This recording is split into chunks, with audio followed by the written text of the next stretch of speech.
So as they moved on into the question and answer portion of the interview, Tucker laid out a question that should immediately remind you of basically the same question that was asked on Candace Owens. To rewind time just a little bit, a few months ago, when Candace platformed Nick laid out all of the exact same timeline, by the way, the being Cassie Dillon and her relationship with him, her selling him out, getting his Right Side Broadcasting Network partnership revoked, the Ben Shapiro tweet, and all of the other things that made Nick the man he is today. He already went through all that with Candace Owens, but also during that Candace Owens interview, she asked him, okay, well, when these people who happen to be Jewish, these Jewish individuals, did these things that harmed your career, harmed your reputation, is that why you became such a staunch anti-Semite? Or is that where your feelings of animosity or maybe even hatred for Jews came from? And obviously you can hear that that's a loaded question. That assumes that you are an anti-Semite. That assumes that you do hate Jews, that you do have this irrational animosity towards all Jews, not just particular Jews who have offended you. And so Tucker sets up basically the same question. He says, do you think that all these accusations of racist or anti-Semitic made you become these things, whereas maybe previously you weren't? Well, when everybody's sitting around calling you racist, eventually you just give in and say, you know what? I am racist. I do prefer white people more than others. I do think white people are better than others, or something like that. And the same with the labels of anti-Semitism. And so Nick has already responded to this, as I said, in the Candace Owens interview, but he does another response here where he says, well, listen, first and foremost, no, because I know who I am. I know who I was. I know who I maintained throughout those sabotaging gestures. And I know who I am today, and who I am as a Catholic. And as a Catholic, as all Christians are, we are called to love all people, of all nations, of all religions. Obviously, loving all people doesn't mean that you tolerate everything that they do or agree with everything that you do or are going to lay down and be a doormat for everything they do against you. But it is true that we retain a love for all people because we are all loved by God and we all have an equal value in God's eyes. That is the Christian foundational belief about humankind, and that all people can be saved no matter where they are in life, where they are on the earth, in their spiritual journey, on their physical location, whatever they have done in their past. All of them have the opportunity, the same as each other, to find Jesus Christ, to be saved through a confession of belief that Jesus Christ is God, that he died for our sins, and the pursuit of repentance.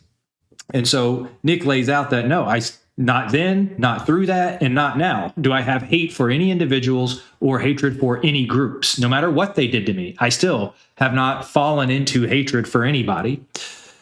So then Tucker asks, well, how did you respond to these betrayals by other conservatives?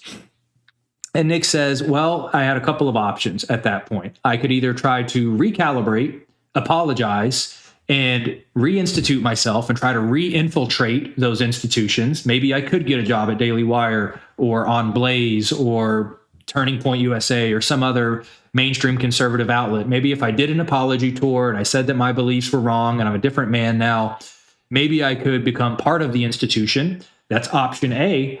Nick says that he went with option B, and option B was to be fully independent and removed from all of these institutions and the mainstream conservative world. And that has been the journey of the last 10 years. And as part of that, he says that his fundamental value in doing so is to be the immovable standard of what actual conservatism should represent in America, which is very straightforward, honestly.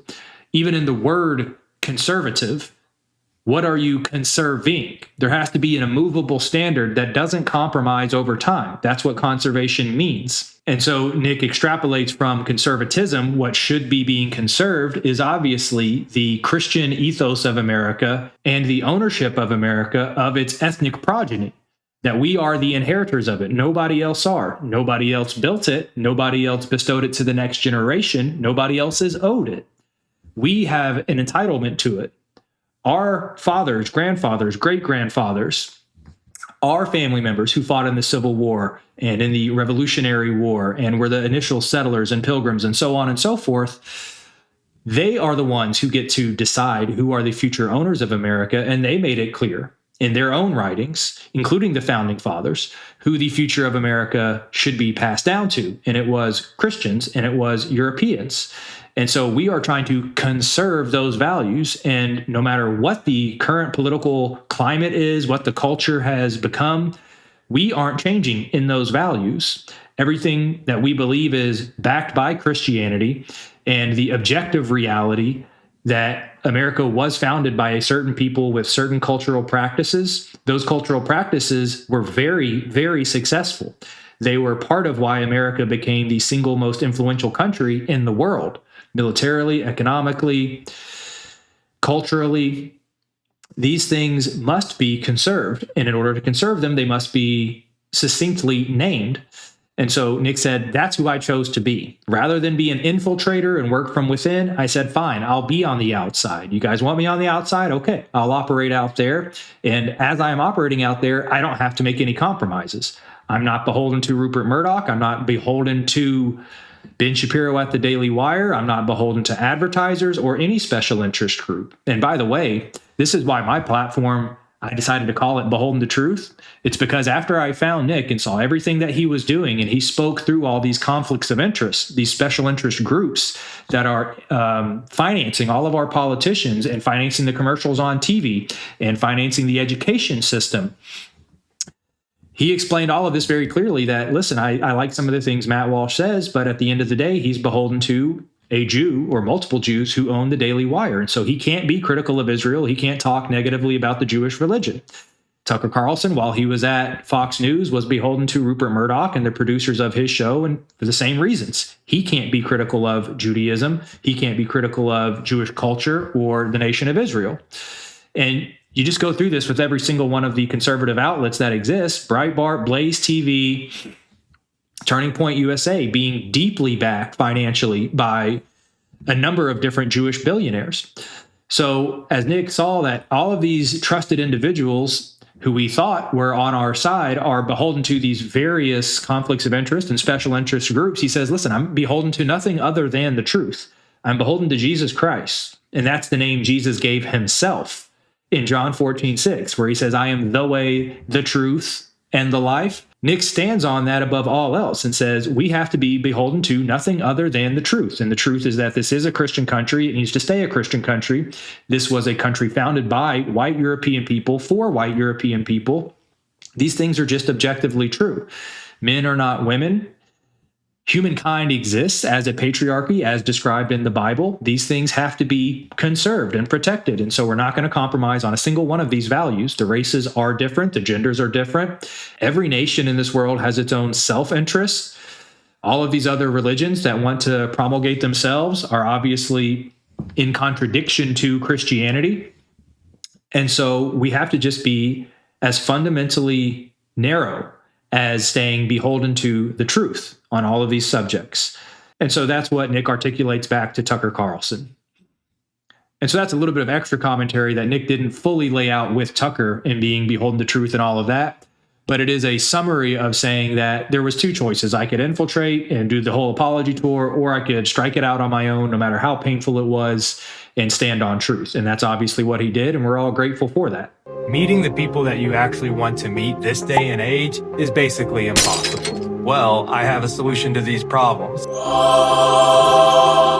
You're wearing your anti-Zog merchandise, that cutie from across the gym. She knows what the Zog is. She knows that Save Europa is code for white genocide. Or if it's somebody of the same gender, boom, you just got yourself a new best friend. This is your opportunity. Everybody's always complaining about how hard it is to find people who know what's really going on. Well, this is it. This is how you broadcast those beliefs to the world. So then they got into probably the question that everybody was anticipating the most, which was the elephant in the room. I mentioned before in my grading criteria that I really wanted to hear more about this.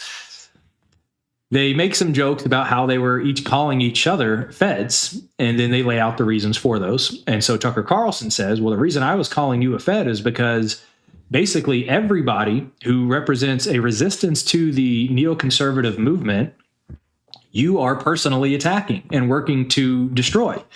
He named several individuals: Marjorie Taylor Greene, Joe Kent, J.D. Vance, and even Tucker himself. All of them, now keep in mind, they have only changed their tune about neoconservatism in the last 2 years. This is a very recent phenomenon where Nick has been standing up against this ideology for 10 years. In the last 2 years, where these individuals have suddenly developed the courage and bravery to do so, Nick has said, first and foremost, calling them out that, hey, what's with the sudden conversion? A little bit suspicious, especially when you were demonizing me and calling me racist or an anti-Semite the entire time I was doing that. And you won't stand up for me now. And previously, all of you have disavowed me and said awful things about me. Well, Nick says, well, here's the deal. First and foremost, we have to win internally as conservatives to properly define what we are conserving. And so rather than me going and saying the number one enemy is the left, because this is what Tucker Carlson asked. He said, I thought you were a Fed because you're over here attacking our side. Yet who we should really be attacking are the George Soroses of the world and the Larry Fink, the BlackRock, the Vanguard, State Street, all of these people in the World Economic Forum, the Dr. Fauci's, these people who want digital IDs. It's a lot like the Alex Jones argument. And Nick says, yeah, those are obviously our enemies. But the enemy who is more dangerous to you is not the enemy who tells you, hey, I am your enemy. The enemy who is far more dangerous to you is the one who is presenting themselves as your friend or presenting themselves as a leader for you and saying, hey, I represent you and everything that you care about. But out of the other side of their mouth, they are happy to concede on things that you are not happy to concede on, or perhaps even they are willing to betray you in the things they care about in order to advance their personal or special interests. And that was obviously true for the career of Joe Kent. That was obviously true for the career of Marjorie Taylor Greene. That was true for Matt Gaetz, and that was true for Tucker Carlson himself. All of them personally disavowed Nick and worked very hard to keep Nick gatekept from the conservative movement. And so Nick said, listen, it's not that I hate these people. Obviously, I mentioned before that I'm not a hateful person, but every single one of you personally attacked me first and kept me out of the conservative movement first before I went and organized my following, the Groypers, against these individuals. And we can go one by one into each of these individuals and how they betrayed Nick, which we will do. But this was, I think, a great demonstration of Nick saying, hey, you see my behavior and my animosity towards these individuals, and you say, oh, man, he's just a saboteur. Perhaps the feds set him up to this, or somebody on the left set him up to this, and he's just role-playing, cosplaying as a far-right individual. Nick says, actually, no, just look at history. There's a very clear reason for me to be unhappy with these people and to say that I don't trust them one bit. So first and foremost, Joe Kent, who is a personal friend of Tucker Carlson, Nick elaborates on what happened there. Nick talked to Joe Kent personally, and he offered his support and the support of the Groypers in order to help his political endeavors. And he said, I'll even do this quietly under the table because I know by association, you may not want my stamp of approval, but in terms of a voting base, in terms of the popular reputation on social media and so forth, I think we can help you get to where you want to be. So Nick offered his support and the movement of America First to Joe Kent. And so for a time, they mutually supported each other. Joe Kent was appreciative of that support. Nick was happy to see where Joe Kent was going. Well, a year later, Nick does AFPAC with Marjorie Taylor Greene. AFPAC is the America First Political Action Committee, which is a self-funded organization that Nick has created, a nonprofit, to host events for himself and the Groypers. And one of these special invitees was Marjorie Taylor Greene. And this is basically only broadly talking about having a problem with immigration and the woke, gender ideology, critical race theory, kind of your average normie conservative talking points. That's what Marjorie Taylor Greene was invited there to talk about. That's as far as she was willing to go. Of course, when she did this appearance at AFPAC, everybody went to Twitter, all of these left-leaning institutions, and even some people on the right, and said, "Whoa, wow, Marjorie Taylor Greene buddies up with Nazi white supremacist Nick Fuentes." And so in order to salvage Marjorie's career, she does what all politicians do. She personally disavows. She said she had no idea what kind of conference she was speaking at. She didn't know that that's what they stood for. And after that, Joe Kent goes and puts out a statement unsolicited. Nobody came to Joe Kent and said, "Do you disavow Nick Fuentes?" Joe Kent, for the protection of his own political ambitions, goes on Twitter and says, I personally disavow Nick Fuentes, and in particular, I do so because of his stance on Israel. Can't be any more clear than that. Going further than that, if you thought that wasn't bad enough and then thought that wasn't enough of a throwing under the bus, Joe Kent then goes on further on Twitter to elaborate why he is disavowing Nick, and it is over two subjects, and that is because he does not agree with Nick on race or religion, saying that that doesn't represent the inclusive populist political movement that Joe Kent is endorsing. And so when you talk about a colorblind meritocracy or inclusive populism, these are rhetorical devices that Nick has criticized for being nondescript and by definition vague, so that they don't capture the truth about America and the actual conservative base of America being white Christians. Well, inclusive populism, it's in the word itself. It's inclusive.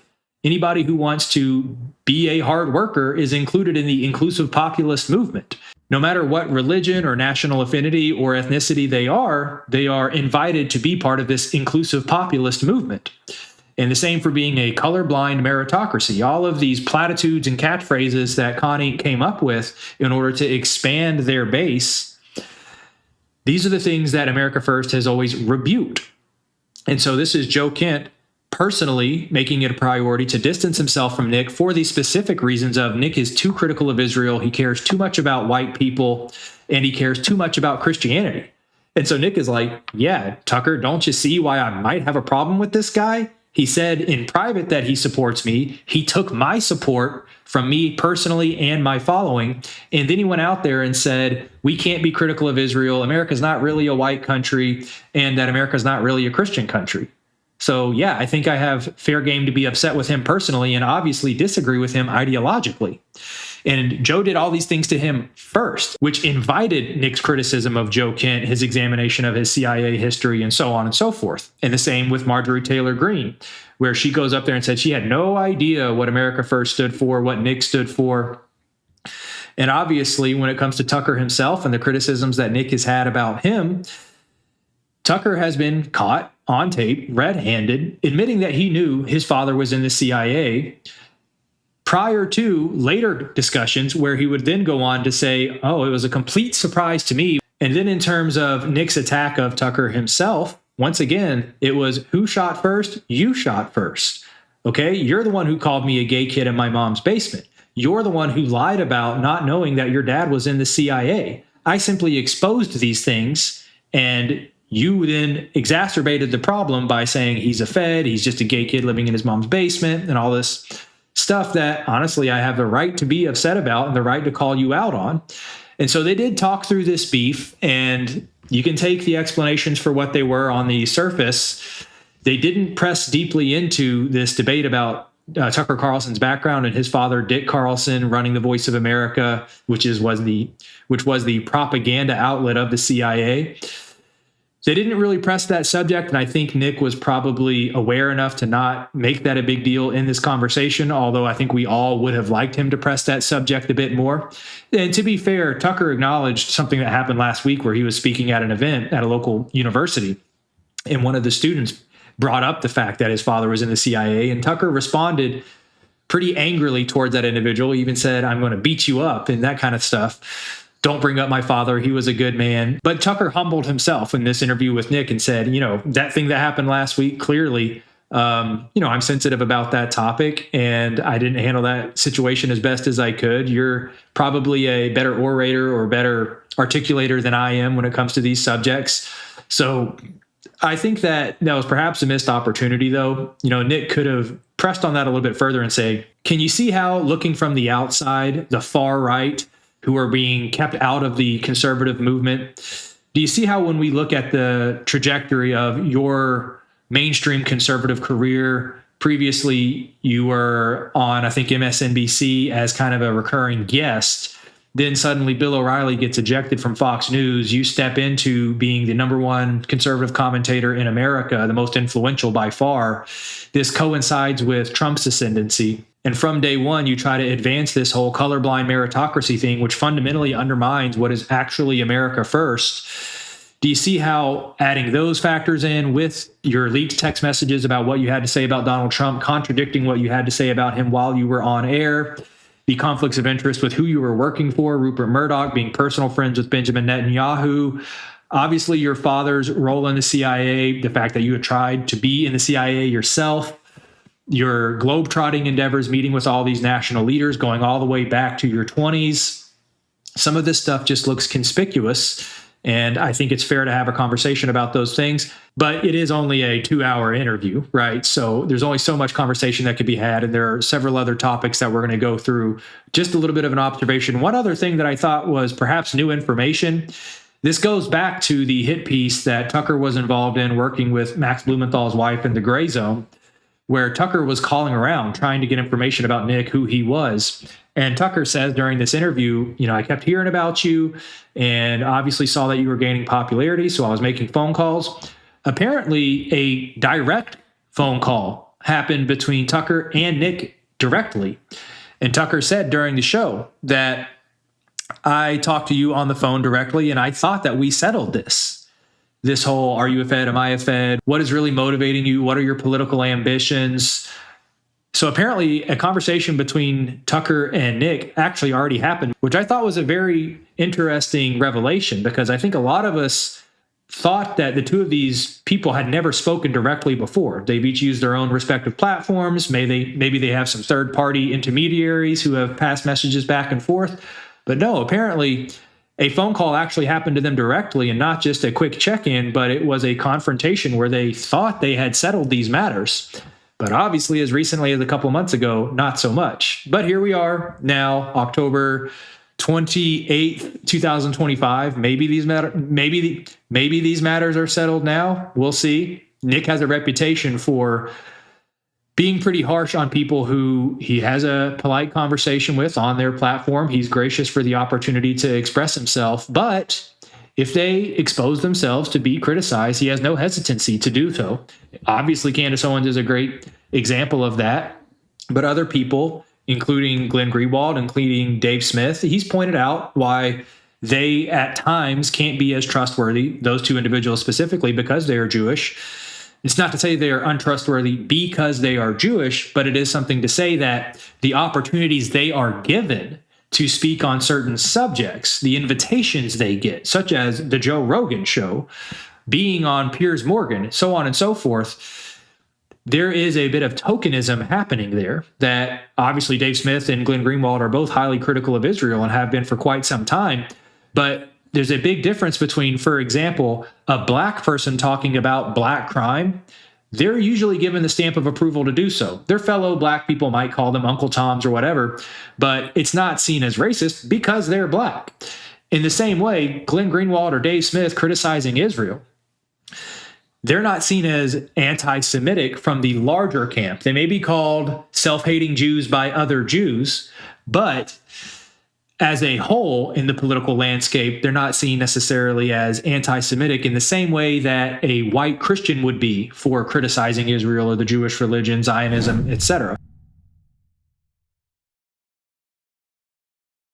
The few brave men who have actually tried to go out and do something about white genocide or talk about Jewish influence, the Zionist-occupied government, we all know that they get crucified, their careers get destroyed, and so we need to find ways to support each other. One of the ways that I have done that is by creating my Substack, where there are exclusive early access to documentaries, my weekly vlogs, there are ebooks there. There's even an opportunity to set up a one-on-one 30-minute Ask Me Anything if you'd like. All of the proceeds from my Substack, from my YouTube channel, from the merch gets reinvested in the platform. I use that to pay my employees. I use that to buy the equipment that I need, the cameras, the lights, the MacBook, all the books, all of the software, pay for marketing, everything else, but also it protects my literal life.